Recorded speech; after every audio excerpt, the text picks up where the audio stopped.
ಸಾಯಿರಾಮ್. ಸಮರ್ಥ ಸದ್ಗುರು ಸಾಯಿನಾಥ್ ಮಹಾರಾಜ್ಗೆ ಜೈ. ನಮ್ಮ ಸಾಯಿ ಕುಟುಂಬದ ಎಲ್ಲ ಸಾಯಿ ಭಕ್ತರಿಗೆ ನಮಸ್ಕಾರ. ಸಾಯಿ ಆಶೀರ್ವಾದ ಸದಾ ನಿಮ್ಮ ಮೇಲೆ ಇರಲಿ ಅಂತ ಬಾಬಾಗೆ ಬೇಡ್ಕೊಂತ ಇವತ್ತಿನ ವಿಡಿಯೋ ಶುರು ಮಾಡ್ತಾ ಇದ್ದೀನಿ.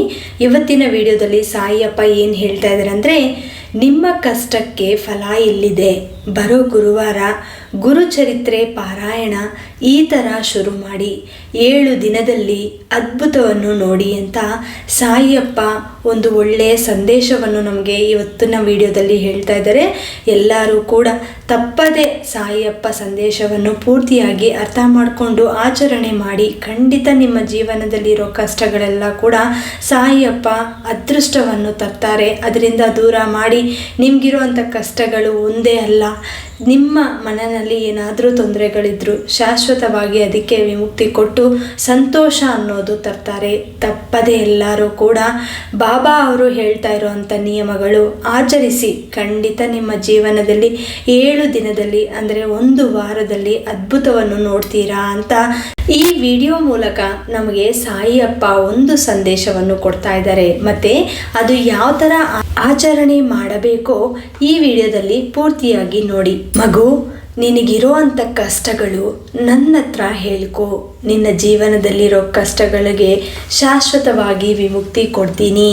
ಆದರೆ ನೀನು ಮಾಡ್ತಾ ಇರೋವಂಥ ತಪ್ಪುಗಳನ್ನು ನೀವು ಒಮ್ಮೆ ಯೋಚಿಸಬೇಕು. ಸಂತೋಷ ಕಾಲ ಅನ್ನೋದು ನಾವು ಹುಡುಕೊಂಡು ಹೋಗಬೇಕು. ಅದು ಯಾವ ಥರ ಸಿಗುತ್ತೆ ಅಂದರೆ, ನಾವು ಮಾಡ್ತಾ ಇರೋವಂಥ ಕೆಲಸಗಳು ಅಂದರೆ ನಮ್ಮ ಕೈಯಿಂದ ನಾವು ಏನು ಮಾಡ್ತೀವೋ ಅದರ ಮೂಲಕನೇ ನಮಗೆ ಸಂತೋಷ ಬರುತ್ತಾ ಅಥವಾ ದುಃಖ ಬರುತ್ತಾ ಆ ದೇವರು ನಿರ್ಧಾರಣೆ ಮಾಡಿ ನಮಗೆ ಕೊಡ್ತಾರೆ. ಮತ್ತು ನಾವೇನು ತಪ್ಪುಗಳು ಮಾಡ್ತಾ ಇದ್ದೀವೋ ನಮಗೂ ಗೊತ್ತಾಗಲ್ಲ. ಒಂದೊಂದು ಸತಿ ನಮಗೂ ಗೊತ್ತಿಲ್ಲದೆ ತಪ್ಪುಗಳು ಮಾಡ್ತಾ ಇರ್ತೀವಿ. ಅದು ಯಾವ ಥರ ಕಂಡುಹಿಡಬೇಕು ಅನ್ನೋದು ನೀವೇ ಒಮ್ಮೆ ಯೋಚಿಸಬೇಕು.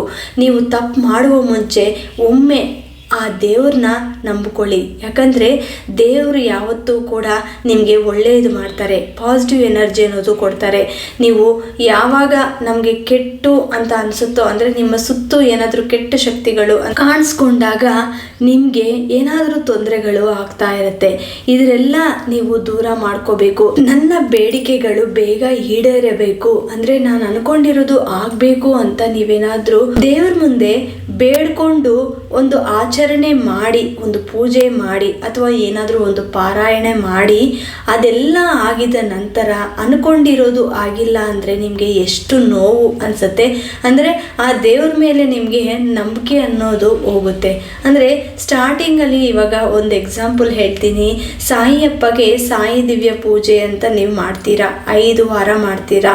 ಎಷ್ಟು ಸಂತೋಷವಾಗಿ ಮನೆಯಲ್ಲಿ ನನಗೆ ಅನ್ಕೊಂಡಿರೋದು ಆಗಬೇಕಪ್ಪ ಅಂತ ತಾಳ್ಮೆದಿಂದ ನೀವು ಮಾಡಿರೋ ಅಂಥ ಕೆಲಸನ ಸಾಯಿಯಪ್ಪ ಒಪ್ಕೊಂಡು ಏನಾದರೂ ನಿಮಗೆ ಅಂದ್ಕೊಂಡಿರೋದು ಆಗಬೇಕು ಅಂತ 5 ವಾರ ಒಳಗೆ ನಿಮಗೆ ಅಂದ್ಕೊಂಡಿರೋದು ನೆರವೇರಿದ್ರೆ ನಿಮ್ಗೆ ಎಷ್ಟು ಖುಷಿ ಆಗುತ್ತೆ.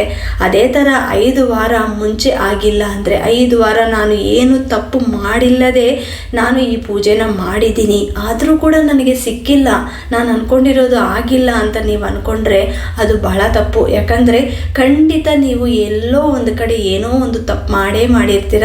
ಹಾಗೆ ಆಗಿ ಆ ದೇವರು ನಿಮಗೆ ಒಂದು ಪರೀಕ್ಷೆ ಅನ್ನೋದು ಕೊಡ್ತಾರೆ. ಆ ಸಮಯದಲ್ಲಿ ಈ 5 ಗುರುವಾರ ನೀವು ಮಾಡಿದ್ರೂ ಕೂಡ ಇನ್ನೂ ನೀವು ಮಾಡಬೇಕು, ಇನ್ನೂ ಮಾಡುವಂಥ ಕೆಲಸ ನಿಮ್ಮ ಕೈಯಲ್ಲಿ ಇದೆ ಅಂತ ಸಾಯಿಯಪ್ಪ ನೀವು ಅಂದ್ಕೊಂಡಿರೋದನ್ನ ಹೋಲ್ಡಲ್ಲಿ ಇಡ್ತಾರೆ. ಇದನ್ನು ನೀವು ಅರ್ಥ ಮಾಡ್ಕೋಬೇಕು. ಹಂಗಾಗಿ ಅರ್ಥ ಮಾಡಿಕೊಂಡು ನೀವು ಮತ್ತೆ ಇನ್ನೊಂದು ಸತಿ ಟ್ರೈ ಮಾಡಿದ್ರೆ ಒಳ್ಳೇದಾಗತ್ತೆ. ಅದು ಬಿಟ್ಟು ದೇವ್ರನ್ನ ಬೈಕೊಂಡ್ರೆ ನಾನು ಅಂದ್ಕೊಂಡಿರೋದು ಆಗಿಲ್ಲ, ಆದರೂ ನೀವು ಹೇಳ್ದಂಗೆ ನಾನು 5 ಗುರುವಾರ ವ್ರತ ಮಾಡಿದ್ದೀನಿ, ಆದರೂ ನನಗೆ ಆ ಫಲ ಸಿಕ್ಕಿಲ್ಲ, ಅನ್ಕೊಂಡಿರೋದು ಆಗಿಲ್ಲ, ಈಗ ನಾನು ಮಾಡಲ್ಲ, ಇನ್ಮೇಲೆ ನಾನು ಸಾಯಿಯಪ್ಪನ ನಂಬಲ್ಲ ಅಂತ ಕೆಲವೊಂದು ಸಮಯದಲ್ಲಿ ದೇವ್ರ ಮೇಲೆ ನಂಬಿಕೆ ಅನ್ನೋದು ಕಳ್ಕೊಂತಾರೆ. ಅದೆಲ್ಲ ಕೂಡ ನೀವು ಮಾಡ್ತಾ ಇರೋವಂಥದ್ದು ತಪ್ಪು. ಒಮ್ಮೆ ನಾನು ಇವತ್ತು ನಿಮಗೆ ಹೇಳ್ದಂಗೆ ಖಂಡಿತ ಎಲ್ಲರೂ ಕೂಡ ಪ್ರಯತ್ನ ಮಾಡಿ ನಿಮ್ಮ ಜೀವನದಲ್ಲಿರೋ ಕಷ್ಟಕ್ಕೆ ತಪ್ಪದೆ ಸಾಯಿಯಪ್ಪ ಫಲ ಅನ್ನೋದು ಕೊಡ್ತಾರೆ. ಬರೋ ಗುರುವಾರನೇ ಶುರು ಮಾಡಿ, ಗುರುಚರಿತ್ರೆ ಪಾರಾಯಣ ಮಾಡಿ. ಅಂದರೆ ಸಾಯಿ ಸಚ್ಚರಿತ್ರೆ ನಿಮ್ಮ ಮನೆಯಲ್ಲಿ ಇದ್ದು ನೀವು ಆಲ್ರೆಡಿ ಆ ಸಾಯಿ ಸಚ್ಚರಿತ್ರೆ ಬುಕ್ನ ಪಾರಾಯಣ ಮಾಡಿದ್ದೀರಾ ಅಂದರೆ ಒಮ್ಮೆ ನೀವು ಗುರುಚರಿತ್ರೆ ಅನ್ನೋದು ಕೂಡ ಪಾರಾಯಣೆ ಮಾಡಿ. ನಿಮ್ಮ ಜೀವನದಲ್ಲಿ ಗುರು ಬಲ ನಿಮಗೆ ಸಿಗಬೇಕು ಅಂದರೆ ಈಗ ಕಷ್ಟಕಾಲ ನಡೆಯುವಾಗ ಗುರುಬಲ ಅನ್ನೋದು ನಿಮ್ಮ ಜಾತಕದಲ್ಲಿ ಅಂದರೆ ನಿಮ್ಮ ಹೆಸರಲ್ಲಿ ಹೆಚ್ಚಾಗಬೇಕು ಅಂದರೆ ಈ ಥರ ಕೆಲಸಗಳು ಮಾಡಿ ಒಳ್ಳೆಯದಾಗತ್ತೆ. ಪ್ರತಿದಿನ ಕೂಡ ಒಬ್ಬರ ಬಗ್ಗೆ ಚಿಂತೆ ಮಾಡಬೇಡಿ, ಕೆಟ್ಟದಾಗಿ ಮಾತಾಡಬೇಡಿ, ಒಳ್ಳೆಯದೇ ಯೋಚಿಸಬೇಕು. ಗುರುಚರಿತ್ರೆ ಪಾರಾಯಣ ಮಾಡುವಾಗ ಮೊದಲು ನೀವು ನಿಯಮಗಳು ತಿಳ್ಕೋಬೇಕು. ಆ ಬುಕ್ಕಲ್ಲಿ ಎಲ್ಲ ನಿಯಮಗಳು ಕೊಟ್ಟಿರ್ತಾರೆ. ನೀವು ಯಾವ ಥರ ಸ್ಟಾರ್ಟ್ ಮಾಡಬೇಕು ಅಂದರೆ, ನೀವು ಗುರುಚರಿತ್ರ ಬುಕ್ಕಲ್ಲಿ 52 ಅಧ್ಯಾಯಗಳಿದೆ. ಆ 52 ಅಧ್ಯಾಯಗಳು ನಿಮ್ಮ ಸಮಯ ಅನುಕೂಲ ಹೆಂಗಿರುತ್ತೋ ಅಂದರೆ ಪ್ರತಿದಿನ ನೀವು ಯಾವ ಸಮಯದಲ್ಲಿ ಫ್ರೀ ಆಗಿರ್ತೀರೋ ಆ ಸಮಯದಲ್ಲಿ ನೀವು ಕೂತ್ಕೊಂಡು ಅತಿ ಶುಭ್ರವಾಗಿ ಇದ್ದು ನೀವು ಇದನ್ನು ಸ್ಟಾರ್ಟ್ ಮಾಡಬೇಕು. ಅಂದರೆ ಸಾಯಂಕಾಲ ಆದರೂ ಕೂಡ ಒಳ್ಳೆಯದು, ಅಥವಾ ಬೆಳಗ್ಗಿನ ಜಾವ ಎದ್ದಿದ ತಕ್ಷಣ ಸ್ನಾನ ಮಾಡಿಬಿಟ್ಟು ನಿತ್ಯ ದೀಪಾರಾಧನೆ ಮಾಡಿದ್ರೆ ದೀಪಾರಾಧನೆ ಮಾಡಿ ಆಮೇಲೆ ಗುರುಚರಿತ್ರೆ ಪಾರಾಯಣ ಅನ್ನೋದು ಶುರು ಮಾಡಿ. ಈ ಥರ ನೀವು ಒಂದು ಅಭ್ಯಾಸ ಇಟ್ಕೋಬೇಕು. 52 ಅಧ್ಯಾಯಗಳು ಮುಗಿಯುವವರೆಗೂ ನೀವು ಒಂದೇ ಥರ ನೀವು ನಿಯಮಗಳನ್ನೋದು ಇಟ್ಕೋಬೇಕು. ಬೆಳಿಗ್ಗೆ ಎದ್ದಿದ ತಕ್ಷಣ ಮಾಡ್ತೀರಾ ಮಾಡಿ, ಅಥವಾ ಸಾಯಂಕಾಲ ಮಾಡ್ತೀನಿ ಅಂದರೆ ಮಾಡಿ, ಅಥವಾ ಮಲ್ಕೊಳ್ಳೋವಾಗ ಮಾಡ್ತೀನಿ ಅಂದರೆ ಆ ಪಾರಾಯಣೆ ಅನ್ನೋದು ಮಲ್ಕೋವಾಗ ಕೂಡ ನೀವು ಮಾಡ್ಕೋಬೋದು. ನಿಮ್ಮ ಅನುಕೂಲ ತಕ್ಕಂಗೆ ನೀವು ಮಾಡ್ಬೋದು. ಮೊದಲು ನೀವು ಒಂದು ಅರ್ಥ ಮಾಡ್ಕೋಬೇಕು, ಈ ಪಾರಾಯಣೆ ಮಾಡೋವಾಗ ಅರ್ಥ ಮಾಡ್ಕೋಬೇಕು ಅಧ್ಯಾಯಗಳು. ಒಂದೊಂದು ಅಧ್ಯಾಯದಲ್ಲಿ ಏನು ನಡೀತಾ ಇದೆ. ಗುರುಚರಿತ್ರೆ ಅನ್ನೋದು ಒಂದು ಬಹಳ ಒಳ್ಳೆಯದು, ಜ್ಞಾನವನ್ನು ಕೊಡುತ್ತೆ. ಜೀವನದಲ್ಲಿ ಏನು ತಪ್ಪು ಮಾಡ್ತಾ ಇದ್ದೀವಿ ಅನ್ನೋದು ಗೊತ್ತಾಗುತ್ತೆ, ನಮ್ಮ ಜೀವನಕ್ಕೆ ಏನು ಬೇಕು ಅನ್ನೋದು ಗೊತ್ತಾಗುತ್ತೆ. ಒಮ್ಮೆ ನೀವು ಇದು ಸ್ಟಾರ್ಟ್ ಮಾಡಿದ ನಂತರ, ಗುರುಚರಿತ್ರೆ ಪಾರಾಯಣೆ ಮಾಡಿದ ನಂತರ ನಿಮ್ಮ ಜೀವನದಲ್ಲಿ ಬದಲಾವಣೆ ಅನ್ನೋದು ನಿಮಗೆ ಗೊತ್ತಾಗುತ್ತೆ. ಯಾವ ಥರ ಚೇಂಜಸ್ ನಮ್ಮ ಜೀವನದಲ್ಲಿ ಕಾಣಿಸ್ತಾ ಇದೆ, ನಿಜವಾಗ್ಲೂ ತುಂಬ ಆಶ್ಚರ್ಯ ಪಡ್ತೀರಾ. ಖಂಡಿತ ತಪ್ಪದೆ ಪ್ರಯತ್ನ ಮಾಡಿ. ತುಂಬ ಸಂತೋಷವಾಗಿ ತಾಳ್ಮೆದಿಂದ ಮನಸ್ಸು ಶುದ್ಧಿವಾಗಿ ಇಟ್ಕೊಂಡು ಶ್ರದ್ಧೆ ಸಬೂರಿಯಿಂದ ಭಕ್ತಿಯಿಂದ ಇದನ್ನ ಆಚರಣೆ ಮಾಡಿ. ಖಂಡಿತ ನಿಮ್ಮ ಜೀವನದಲ್ಲಿ ಬದಲಾವಣೆ ಆಗುತ್ತೆ. ನಮಗೆ ಪಾರಾಯಣ ಮಾಡೋಕ್ಕೆ ಅಷ್ಟು ಟೈಮ್ ಸಿಗಲ್ಲ ಅನ್ನೋರು ಒಂದು ಕೆಲಸ ಮಾಡಿ. ಎಷ್ಟೊಂದು ನಾವು ಟೈಮ್ ಸ್ಪೆಂಡ್ ಮಾಡ್ತಾ ಇರ್ತೀವಿ, ಟಿ ವಿ ನೋಡ್ತಾ ಇರ್ತೀವಿ, ಅಥವಾ ಮೊಬೈಲ್ ನೋಡಿಬಿಟ್ಟು ಶಾರ್ಟ್ಸ್ ಎಲ್ಲ ನೋಡ್ತಾ ಇರ್ತಾರೆ. ಕೆಲವೊಬ್ರು ಸುಮ್ಮನೆ ಟೈಮ್ ವೇಸ್ಟ್ ಮಾಡ್ತಾ ಇರ್ತಾರೆ. ಆ ಸಮಯ ಎಲ್ಲ ನೀವು ಕೌಂಟ್ ಮಾಡ್ಕೊಂಡು ಕೂತ್ಕೊಂಡ್ರೆ ಅಟ್ಲೀಸ್ಟ್ 1 ಅವರ್ ಆದರೂ ನಿಮಗೆ ಫ್ರೀ ಟೈಮ್ ಅನ್ನೋದು ಪ್ರತಿದಿನ ಸಿಗುತ್ತೆ. ಆ ಫ್ರೀ ಟೈಮ್ನ ನೀವು ಈ ಥರ ಯುಟಿಲೈಸ್ ಮಾಡ್ಕೊಳ್ಳಿ. ಯಾಕಂದರೆ ಗುರುಚರಿತ್ರೆ ಪಾರಾಯಣ ನೀವು ಮಾಡಿದ್ರೆ ಎಷ್ಟು ಪಾಸಿಟಿವ್ ಎನರ್ಜಿ ಅನ್ನೋದು ಇಂಪ್ಲಿಮೆಂಟ್ ಆಗುತ್ತೆ ಅಂದರೆ ನಿಮ್ಮ ಸುತ್ತು. ಒಮ್ಮೆ ಟ್ರೈ ಮಾಡಿದ್ರೆ ನಿಮಗೆ ಗೊತ್ತಾಗುತ್ತೆ. ಪ್ರತಿದಿನ ಒಂದು ಅಧ್ಯಾಯ ಪಾರಾಯಣೆ ಮಾಡೋಕ್ಕೆ ಶುರು ಮಾಡಿ, ನಿಮಗೆ ಗೊತ್ತಾಗುತ್ತೆ.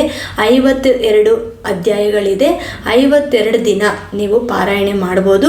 ಮಧ್ಯದಲ್ಲಿ ಆ 52 ದಿನಗಳಲ್ಲಿ ಹೆಣ್ಮಕ್ಳಿಗೆ ಗ್ಯಾಪ್ ಬಂದರೆ 5 ದಿವಸ ಅದನ್ನು ಸ್ಕಿಪ್ ಮಾಡಿಬಿಟ್ಟು ಮತ್ತೆ ನೀವು ಕಂಟಿನ್ಯೂ ಮಾಡ್ಬೋದು. ಈ ಥರ ನೀವು ಎಲ್ಲರೂ ಕೂಡ ಪ್ರಯತ್ನ ಮಾಡಿ. ಗುರುಚರಿತ್ರೆ ಪಾರಾಯಣೆ ಅನ್ನೋದು ಸುಮ್ಮನೆ ಅಲ್ಲ, ನೀವು ಒಂದು ಪೂಜೆ ಮಾಡ್ದಂಗೆ. ಅಂದರೆ ಒಂದು ನಿಯಮಗಳಿಟ್ಟು ನೀವು ಪೂಜೆ ಯಾವ ಥರ ಮಾಡ್ತೀರಾ, 5 ಗುರುವಾರ ವ್ರತ ಯಾವ ಥರ ಮಾಡ್ತೀರಾ, 9 ಗುರುವಾರ ವ್ರತ ಯಾವ ಥರ ಮಾಡ್ತೀರಾ, ಅದೇ ಥರ ಈ ಪಾರಾಯಣ ಕೂಡ ತುಂಬ ಒಳ್ಳೆಯದಾಗತ್ತೆ. ಯಾರ್ಯಾರು ಪ್ರಯತ್ನ ಮಾಡಿರ್ತಾರೋ ಈ ಪಾರಾಯಣೆ ಅನ್ನೋದು, ಗುರುಚರಿತ್ರೆ ಪಾರಾಯಣೆ ಅನ್ನೋದು, ಅವರು ಖಂಡಿತ ನನಗೆ ಕಮೆಂಟ್ ಮಾಡ್ತಾರೆ. ನೋಡಿ ಮೇಡಮ್, ನಾನು ನೀವು ಹೇಳ್ದಂಗೆ ಮಾಡಿದ್ದೀನಿ, ನನಗೆ ತುಂಬ ಒಳ್ಳೆಯದಾಗಿದೆ ಅಂತ ಖಂಡಿತ ಕಮೆಂಟ್ ಮಾಡ್ತಾರೆ.